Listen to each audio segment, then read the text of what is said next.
had a lot of Transformer toys as a child. Not as many as I do now, but like still a lot. I should be in Arkham Asylum. And the last video I made about my old childhood toys being demolished, you guys seemed to like, so I figured I'd make a part 2. So today, you and me are gonna take a look at the rest of my broken, demolished childhood robot toys. So grab a bag of sugar, grab one of those little chubby sodas, you remember those things? And maybe a box of Kleenex. Love this stuff, very happy with my purchase, and very impressed. Because this one's gonna be a little bit brutal. Let's buckle up here. This one's gonna be a tough one. So last video, we just took a look at the 2007 toy line because that's what most of my figures were from. But in this video, we're gonna be looking at a bunch of different lines. So we're gonna take a look at them line by line. And first up is Classics. I only have one figure from Classics, and it's Deluxe Astrotrain, released in 2006. Now, Astrotrain here is the first Transformer I ever bought, and just for that, I'm always gonna cherish him. And for being my first Transformer, you know, he's actually not in terrible shape. His paint job has been torn to shreds, and he's missing this little like white nub thing that's supposed to be at the bottom of his crest. And his big purple blaster's gone. He has some purple clay stuck in his hand too. I don't know why I did that. Gross. He also used to have a rub sign on his leg.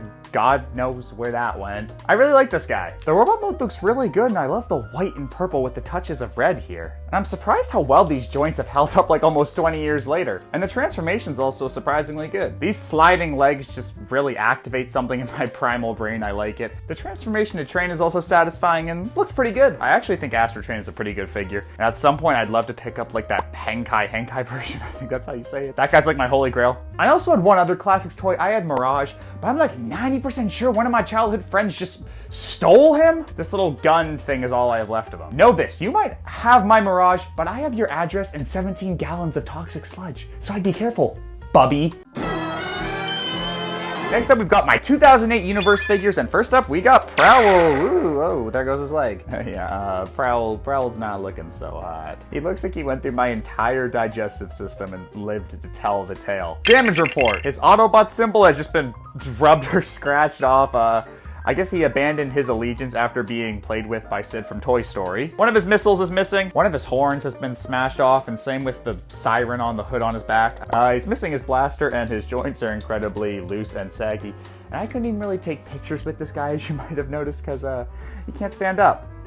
Help me. When it's at full power, I think this mold looks pretty cool. But this guy's not at full power. This guy is like Gohan when he's wearing the green tracksuit. It's not pretty. Also, sideburn here, can we please get a modern mass retail G1 Prowl? Like, we had the Siege version, but that wasn't the Earth mode. Then we had the Earthrise one, but I'm not a millionaire, so I couldn't get that one. And then we had the one that was just a corpse. I didn't want that. I don't want a corpse. There's a cat trying to get into my room right now. It's at the door. And until we get a mainline G1 Prowl, this is my representation of Prowl. Help me out here. What the heck? He's just falling to pieces. Prowl turns into a police car. Don't really love the transformation. Kind of hard to tab everything in, but that could just be because my version is like this. That's just gonna stay on the ground. He has one leg now. That cat's really trying to get in here. I'd love to pick up another complete version of this mold at some point, like maybe the Henkai smokescreen. That one looks pretty cool. Thank you for your service, buddy. Okay, I gotta let this cat in. And my other Universe figure is Deluxe Hound. I absolutely adore this mold. I remember I got this guy after having one of my teeth pulled out in like not by like a dentist or anything, like some dude just pulled it out. But I got Hound as a reward for that. I love this guy's colors, they're just so vibrant. And damage report basically non-existent, like he's almost in perfect condition. Yeah, he is missing his phosphor, I haven't lost it, I swear. It's around here somewhere. I just don't know where, but I have seen it recently. His leg joints have gone pretty loose, but he can still stand fine. And Ravage, who he comes with, has also lost his tail, but other than that, he's fine. Aside from Masterpiece, I think this is the best mainline G1 Ravage we've gotten, which is kind of sad because this guy's just okay. And don't you dare tell me about the Siege one. I hate the Siege one. It stinks. Hound turns into a Jeep, which I absolutely love. The transformation is great. The Jeep looks awesome. I love some of the engineering here. Like, I love how these knees turn into seats. That's so fun. And there's little tabs here on the back for Ravage to clip onto in his cassette mode. I really like Hound. I'd eat him if I could. Anything can be edible. And lastly, we've got Universe Voyager Blaster, who is a recolor of Cybertron Soundwave. I love the colors here. The black and red look amazing. but the design itself doesn't really work for me all that well. I think this design works really well for Soundwave. It kind of looks like a predecessor to Prime and just looks good. But for Blaster, I don't think it's great. Nothing about this mold and design screams Blaster to me. Damage report, not too terrible. The pegs for his shoulders a tad bit are broken off. And you may have noticed there's some scotch tape on his chest. His chest is broken, and if I take the tape off, the chest just kind of hangs there loosely. And this tape's been on here for about 10 years, so I fear that if I take it off now, it's going to release some kind of ancient plague. His joints have also aged super well. Like, they are really tight. Like, almost, oh my god. Almost too tight. Oh my... Yeah, almost too tight. Holy moly. And shockingly, I have managed to keep all of his accessories. He has these two blasters. One of the handles is broken off one. And he has this Temu version of Laserbeak named Blockrock. That's the worst name I ever heard. But he's cute, and they can all transform into little cylinder-type things and fit into his chest. But mine's chest is broken, so nice going, younger me. Better pray I never get a time machine. Blaster turns into a Cybertronian ship. It's okay, kinda gappy for my liking. I would love to see a modern, like, legacy, I guess we're Age of the Primes now, an Age of the Primes rendition of this design, and seeing as how we've gotten, you know, some of those other Cybertron designs get modern updates, anything's possible. Now, originally, I wasn't gonna put this guy in the video, but I ended up doing it anyways, so that's why I said lastly in the last part when this guy's actually the last figure. But lastly, from the whatever it's called, the universe toy line, we've got Voyager Dropshot, who is a recolor of Cybertron Defense Scattershot. And this guy got a visit from Lumpowaru, you know, stupid like Chewbacca's little dumbass son. What I mean is that for years, this guy had his arms ripped off. But for this video, I glued them back on, or at least tried to. They're kind of flimsy now, though. Don't know whether that's the super glue or whether he's like that. I absolutely adore this design. Like, these giant missile gauntlet arms are really working it for me. And they can even open into an even bigger arsenal. So sick. And I love this goggles head design, too. And he's even got a big sniper rifle just for good measure. The only parts of this guy that I'm missing are this little tread that goes on the side of his leg and the missiles for him that he can shoot. Pew pew. As of me recording this at this second right now in this point in time, I haven't tried transforming this guy since I fixed him yet, because transforming him requires like a lot of force to move these arms into place. They're really tough. So I'm gonna try to transform him in the future. You'll see that part right now. Alrighty, here we go. Ooh, okay. Nice. I like this alt mode. It's really cool. Next segment. You know what? We've been looking at a whole lot of Cybertron recolors. So let's quit it with the fakers and get to the real thing. First off, we got Cybertron Voyager Quick Mix released in 2006. Damage report? Quick Mix is missing his little drums for his arm, his little headset that goes on his head, and his cyber key. Could have been a lot worse. I really like Quick Mix's design, and he's aged pretty well. Like, these joints are still super tight, and he's got a lot of ratchets. Quick Mix also has a bunch of fun gimmicks. If you insert the Cyber Planet key into his big fusion cannon looking arm, the drums open to reveal a missile launcher, or at least they would if I still had the drums. It's just the missile launcher's just always here now. It can shoot too. Watch your eyes, Ralphie. He's also got a Minicon strip mine. Hasbro's really got to make a modern Minicon multi-pack to go with all these new Unicron trilogy figures. I miss these little guys. But Quick Mix's best gimmick of all is that he can convert into work mode. All right, you ready? Here we go. He's converting. Okay, moving on. Quick Mix can transform into a cement mixer. Who would have guessed, right? Normally this would look like a pretty decent cement mixer, but my version looks like something the Master Chief would splatter a grunt with. And Strip Mine can transform into a drill type thingy. Or you can just ride on Quick Mix's turret. In my case, normally it's a drum, but whatever, stupid kid me. Adorable. Quick Mix, big orange guy. I like him. And next up, we've got Cybertron Wing Saber, released in 2005. I always loved how he said his name in the Energon cartoon. Wing Saber. He's been through the ringer. Look what he's supposed to look like, and then look at mine. Yeah. This is like if you skinned Sandy Cheeks. There had to have been a better analogy than that. Anyways, Wing Saber's been stripped of all of his flashy weapons. I do still have his Cyber Planet key, which can plug in here to open his canopy. I think this originally made sound, but I'm too scared to open the batteries because I fear that they're so corroded it'll just splash acid in my eye. He did originally used to make sound if you press this button too. It would go.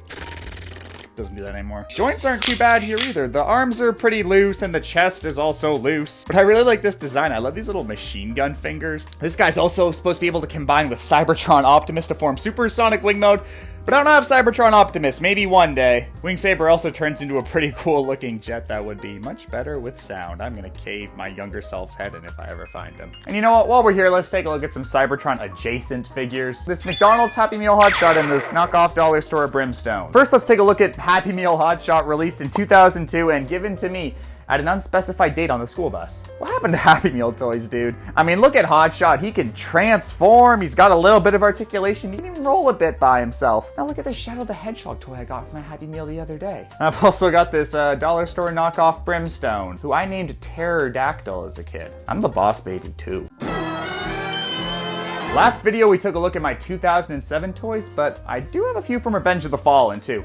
Not the one with testes, but I do have a few of them. First up, we've got Deluxe Bludgeon, who's a recolor of 2007 Wreckage and came in a 2-pack with Whirl. I love this guy. His design is sick. Not as cool as the other Revenge of the Fallen Bludgeon, but still really cool. Damage report, he's almost perfect. I'm missing one of his flip-out swords and one little piece for his leg, but other than that, he's fine. His joints are really loose though. He also turns into this neat little military-type vehicle thing. I like it. I hope Studio Series eventually gets to the point where they're just so out of characters they have to start adapting these 2007 toy original designs, because so many of these designs are just they're just good, and this is one of them. I love you, Bludgeon. So how's his 2-pack buddy Whirl? I can't show Whirl. I think if I showed this on YouTube, one of their employees would just come to my house and put me in a headlock. It's brutal. But who I can show is Deluxe Revenge of the Fallen Sideswipe. Oh, it's like Prowl. He also just can't stand up. Yet again, we got another Prowl situation here. Honestly though, even at his peak, he probably still had some stability issues. I mean, he's got wheels for feet, dude. Damage report could be worse. His little leg cables have snapped here. He's missing one of his fingers like he's Sir Davos. But none of that stops him from transforming into a really cool Corvette. I wish I could pose this guy, but it's just not happening.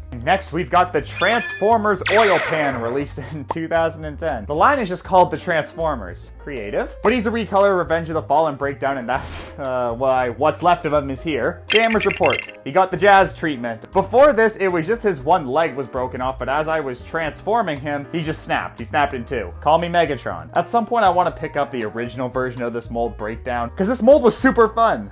Or at least, he used to be. This is a sad day. And our last Revenge of the Fallen adjacent figure is Deluxe Dark of the Moon Skids, released in 2011. How is this the only Dark of the Moon figure I own? I hate Skids. His design is ugly, he's really annoying, and I'm pretty sure he's racist. Go whine to your boyfriend. Pretty astonishing he's not the ugliest Transformer in Dark of the Moon. Damage report, Skids is missing his entire back hood. I hope it doesn't affect the transformation too much.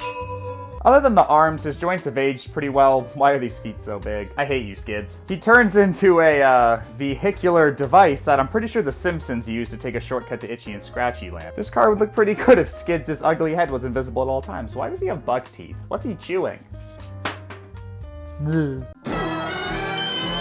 And for our last segment, we're gonna take a look at some miscellaneous figures and animated, starting with Deluxe Prowl, released in 2008. What happened to this guy? I remember when I was a kid playing with this guy in a pit of gravel, and his head came off in the pit of gravel. I don't know why I was playing in a pit of gravel, but I was, and I lost his head, and it was never found again. Tragedy. He's also missing part of his back. Why does he come with a traffic light? I always wondered that. Head aside, this robot mode is awesome. The articulation is really good, and all the joints have held up pretty well, honestly. And I love these little shurikens that come out of his knees and fold out. That's so cool. I love Animated. Animated has such cool designs, dude. I really should have picked up that legacy version of Prowl. That thing looked kind of neat. But Prowl here turns into a motorcycle, which I am just now realizing all these years later has a kickstand on it. Maybe I'm not a boss baby. At some point, I'd love to pick up the samurai version of animated Prowl. That looks sick. Somebody cooked there. The only other animated figure I have is Activator Starscream, released in 2008. What is with me and the heads? The head's gone again. He's also missing one of his shoulder pads. There's not much to say about the robot mode, though. What I really want to talk about is the jet mode. It looks all right, but look what it can do. Woo. You know, because it's an activator, it activates, yeah. Okay, enough of Starscream. Remember that time Transformers collabed with Star Wars? It was odd. Not as odd as some of the collabs we have today, but still, odd. I had two of these guys as a kid. I had the General Grievous toy. I don't know what happened to him. I stole one of his arms, but not the figure. And Luke Skyknockers. You just can't stand. It's not gonna happen. Damage report. This guy's he's in rough shape. One of his wings is missing. Both of his little missiles for his guns are gone. The hinge for his cockpit is broken. And he used to have a lightsaber. He doesn't anymore. This guy really gives me the creeps. Something is wrong with his face sculpt. It looks evil. Luke isn't evil. Luke is good. Also, his legs are really, really loose. His legs are really short too. Weird. And he transforms into a snow speeder, which would look pretty cool if it wasn't missing half of it. I'm really sleepy. Next, we have Beast Wars Transmetal 2 Rat Trap. Moving on. And lastly, we have this thing. It's Leonardo. Turns into a fire truck. I don't know where this thing came from. I'm pretty sure it's haunted. So yeah, that's pretty much it. That's like all my childhood figures. There's like still a few, but if they weren't in this video, I didn't really think they were worth mentioning. I've got an Instagram now. The title's gonna be somewhere in the description, probably. Maybe it'll be on the screen. Who knows where I'm gonna put it. Follow it if you want. I don't know what I'm gonna post there. Probably just like pictures of beetles. I hope you enjoyed the video. If you did, I'll deliver you a little bag of sugar, just like a little packet, and you can eat it. That's it. That's the video. Bye now.